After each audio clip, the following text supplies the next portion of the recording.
Jared, and a big welcome here to Marilyn Manson. It's good to see you again.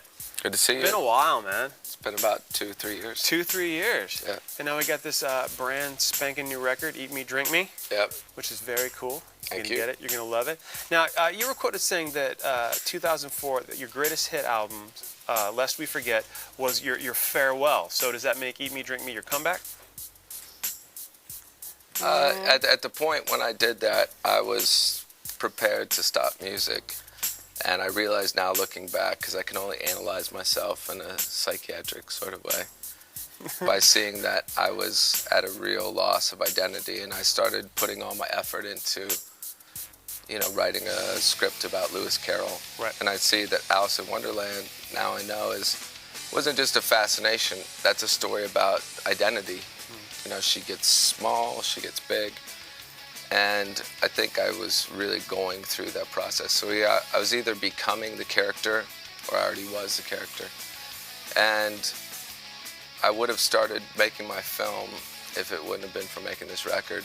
And I think at the end of the day, I'm going to make a better film later this winter. And the film is about Lewis Carroll. Yeah. But if I would have made it at the time, I don't think it would have been as good of a film that I'm going to make. And I don't think I would have had this record, absolutely, in any way. So you had a couple things to go through. Yeah, I think it was just a period for me trying to realize that I like being myself. And I didn't realize that because I was starting to hate being me. And music is the center of what I do. So I was trying to branch out into art, into movies. But I didn't realize that I could put those same ideas into the music, and that's what I did on this record. Well, you're very visual, and the video for Heart-Shaped Glasses is like it. Where does that rank in your videos? Because your videos are always amazing, but this video is exceptionally different. Well, it had a lot of baggage with it. Okay. Aside from the outcome that everybody saw from it, I think.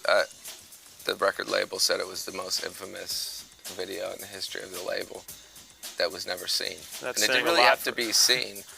The point of the video started with the idea that I just wanted to express this sentiment that I was experiencing in my life. It was like this Clarence and Alabama, Bonnie and Clyde. This idea of complete and total reckless romance, this idea that sacrifice is not about giving something, expecting something in return. You give something, and the giving part is the feeling that makes you feel right. And I realized that I had projected a lot of my feelings on past relationships, friends, lovers, everything, that it's only my fault, that I misinterpreted. That I've always had this feeling of dark romance since I was a kid. And I've always wanted people to fill that in. And I've always tried to convince myself that that's what it was.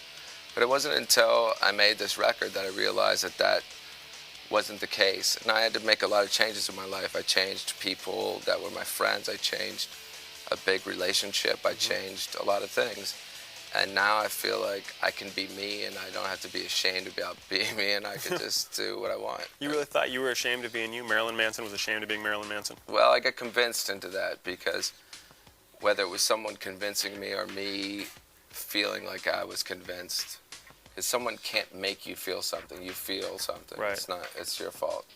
I started to feel like I had to prove myself as a friend or as a husband or whatever it might be by how you can conform to people's expectations. And it's the only way I can really distinguish my life isn't about separating Marilyn Manson from Brian Warner. It's about separating on stage and off stage. And I realized that I spend most of my life and enjoy most of my life on stage, and I share my feelings with strangers. And when I was in a point in my life where I couldn't make the people off stage that I know feel something, I didn't know who I was supposed to be. Oh, wow.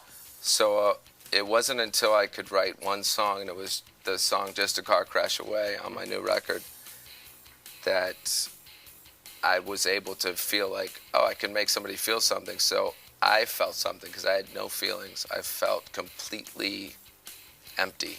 Right. Well, And I realized, okay, I really want to be me again.